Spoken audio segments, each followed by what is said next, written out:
Hi mga kawawmat! In this video, we will identify whether or not an expression is a perfect square trinomial and we will factor perfect square trinomials completely. So first, identify muna natin kung itong mga expression ba na to ay perfect square trinomial o hindi. We have x squared plus 2xy plus y squared. So, this is a perfect square trinomial. Later, I will explain why and how. Next, 4x squared plus 20x plus 25. This is also a perfect square trinomial. X squared plus 5x plus 6. This is not a perfect square trinomial. 9x squared plus 30xy plus 25y squared. This is a perfect square trinomial. And 4x squared plus 2xy plus y squared. This is not a perfect square trinomial. Okay, so how will we know if the given expression is a perfect square trinomial? Paano natin malalaman na perfect square trinomial siya? So, una, ito lang ang mga dapat tandaan. Your first term must be a perfect square and it must be positive. It's always positive. So, tatandaan na yung first term natin dapat perfect square siya. Pag sinabi natin perfect square, of course, we can get its square root. Okay? So, yung first term natin, dapat lagi rin siyang positive. Next, the middle term must be twice the product of first and the last term. So, yung middle term natin, dapat, pag minultiply natin yung first and last term natin, and then tinimes natin siya sa 2, the resulting product must be the middle term. So, yun ang tatandaan. Now, ang sign niya, pwede siyang positive or pwede siyang negative. Depende sa given. Okay. And then next, our last term must be a perfect square. And it must be always positive. So, ang last term natin, just like your first term, dapat perfect square din siya. At it's always positive.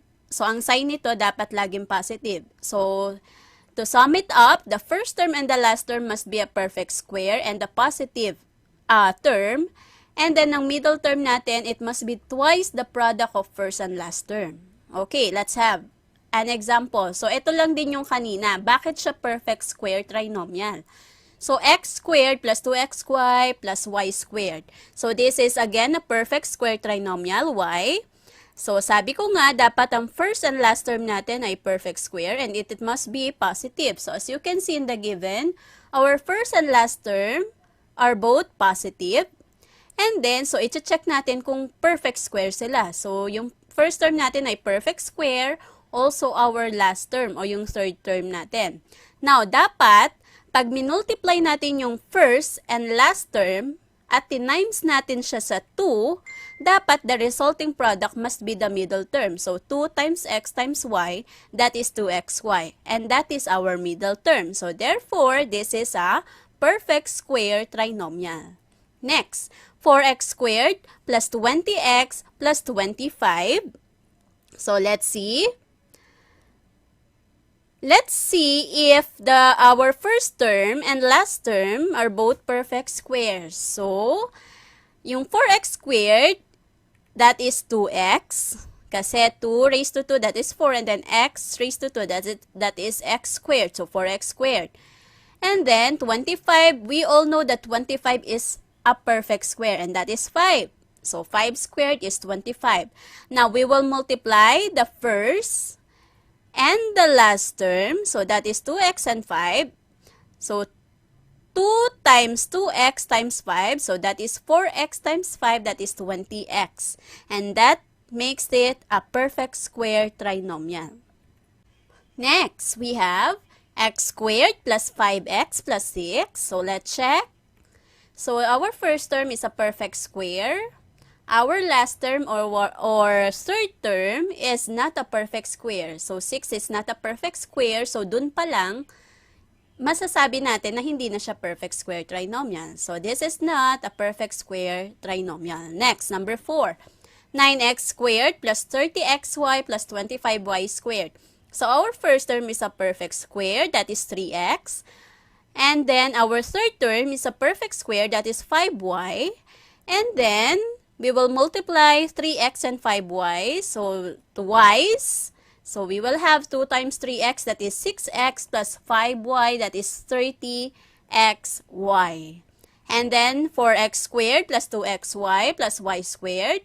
So our first term is a perfect square, that is 2x. Our last term is a perfect square also. And then we will multiply 2x and y and then times 2 pa. So we will now have 2 times 2x is equal to 4x times y, that is 4xy. But as you can see, ang middle term natin dito ay 2xy lang. So this is not a perfect square trinomial. So minsan, yung first and last term natin ay perfect squares, pero pagdating sa middle term, it doesn't satisfy yung condition natin sa middle term that it must be twice the product of your first and last term. So that makes it not a perfect square trinomial. Okay. Now, how to factor perfect square trinomial? So, dapat alam natin kung perfect square trinomial mo na siya. Kasi pag perfect square trinomial siya, alam natin kung paano siya i-factor. So, if you were be given x squared plus 2xy plus y squared, that will become x plus y raised to 2, or simply the quantity of x plus y squared, or the square of x plus y. Alright? Where x is your first term and then your y here is your last term. So, dun lang tayo titingin. Now, take note. Kapag ang trinomial natin o ang perfect square trinomial natin ay x squared plus 2xy, kapag ang middle term natin ay positive, then yung resulting factor niya is positive din. Okay? Pero kapag yan ay negative, yung middle term natin, the resulting factor is negative din or minus. Okay? So, this is now our factored form. So, again, x squared plus 2xy plus y squared, pag yan ang given natin na perfect square trinomial, the factored form is the square of x plus y. And then if it's x squared minus 2xy plus y squared, the factored form is x minus y squared, or the square of x minus y. Let's have an example. So I have here x squared plus 10x plus 25. So dapat ang factored form natin dito ay the square of x plus y. Bakit plus? Kasi ang middle term natin ay plus. So, ito dapat ang makuha natin. So, unang-unang gagawin, i-check natin kung perfect square trinomial mo na siya. Kasi minsan, baka nagpa-factor tayo gamit ang form na to, pero yung ginagawa pala natin ay hindi siya perfect square trinomial. So, itong x plus y na to, or the square of x plus y, ay para lang siya sa mga perfect square trinomials. Tandaan yan. So now, i-check muna natin kung perfect square trinomial, kagaya ng tinuro ko kanina sa activity. So first, dapat perfect square ang first and last term natin. So x and then 5. So they are both perfect squares. And then we will check if the middle term is twice the product of your first and last term. So i-multiply natin yung x and 5 sa 2. So, we will have 2 times x, that is 2x, times 5, that is 10x. And that satisfies our middle term. So, ibig sabihin, pwede natin siyang i-factor using the square of x plus y because the given expression is a perfect square trinomial. So, we can now have the factored form. Just copy the first term, which is x, and copy the last term, which is 5. That's it. As simple as that. Next, I have here 16x squared plus 72x plus 81. So, since ang middle term natin ay positive or plus, therefore, the resulting factor or yung factored form natin will be the square of x plus y. So, plus ulit siya kasi the middle term is plus. So, we will check first if the given expression is a perfect square trinomial. Kasi pag hindi siya perfect square trinomial, we cannot use this form, the square of x plus y. Okay? So, check natin ang first and last term natin kung perfect square sila. So, 16x squared is 4x. That is a perfect square. And 81 is also a perfect square, and that is 9 squared. So, now, let's check the middle term. If it is twice the product of 4x and 9. Okay. So, 2 times 4x, that is 8x. Times 9, that is 72x. And that satisfies our middle term. Okay, so therefore, the factored form, just copy the first term, which is 4x, and then our last term, which is 9. So the factored form is the square of 4x plus 9, or dalawang binomial siya na 4x plus 9 times 4x plus 9. Okay, next. I have here x squared minus 22x plus 121. So, as you can see, the factored form must be x minus y. Bakit? Because our middle term here is minus. So, dapat ang factored form nito is square of x minus y.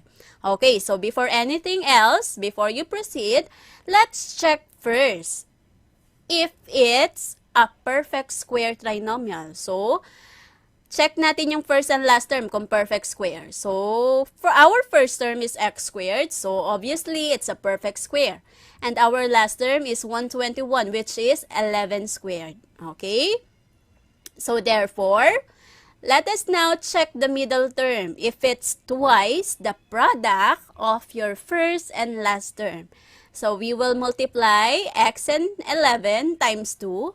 So, 2x times 11, that is 22x. And that satisfies our middle term. So, therefore, we can now proceed to the factored form. Just follow the rule. Okay?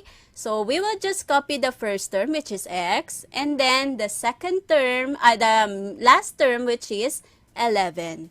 So, our factored form is x minus 11 squared.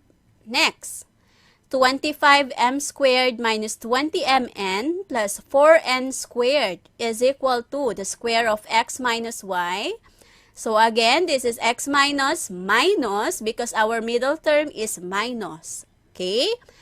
So check first if it's a perfect square trinomial. So again, we need to check kung perfect square trinomial siya. Kasi dun lang natin pwedeng gamitin itong rule na to o form na to. Okay, so check natin yung first term, 25m squared. So that is 5m. That is a perfect square. And then 4n squared, that is 2n. And 2n is a perfect square. 4n squared is a perfect square. And that is the quantity of 2n raised to 2. And then we will get twice the product of your first and last term, which is 5m and 2n. So 2 times 5, that is 10m. Times 2n, that is 20mn. So, our factored form will be, we will just copy the first and last. So, that is 5m and 2n. So, our factored form is the square of 5m minus 2n, or the square of the difference of 5m and 2n. Okay, next. I have here 27a squared plus 72ab plus 48b squared. So now, this is an example of an expression which is not a perfect square trinomial. Kasi as you can see, 27 is not a perfect square. Also 48. So ito yung sinasabi ko. Pwede lang natin gamitin yung the square of x plus y and the square of x minus y if the given polynomial is a perfect square trinomial. Kapag hindi siya perfect square trinomial, all you have to do is to factor out. Okay? So pag sinabi natin factor out, you need to look for the GCF. So since ang GCF nito ay 3, so, ipa-factor out natin siya. Anong i-multiply mo sa 3 to get 27a squared? That is 9a squared. Okay? And then, ano i-multiply mo sa 3 to get 72AB? So, that is 24AB.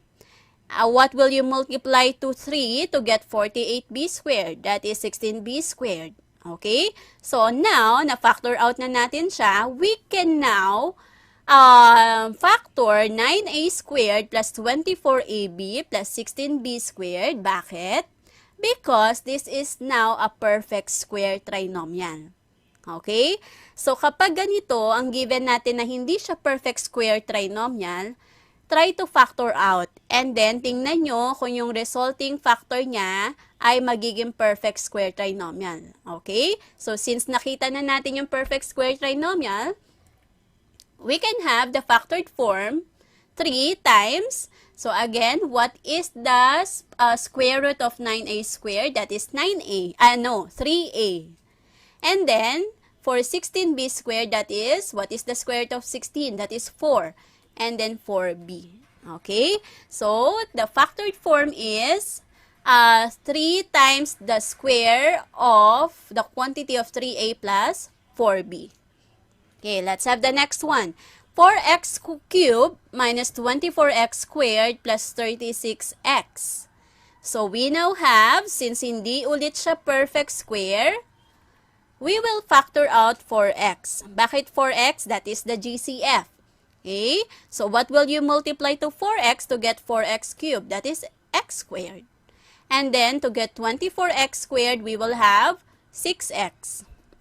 And then, what will you multiply to 4x to get 36x? That is 9.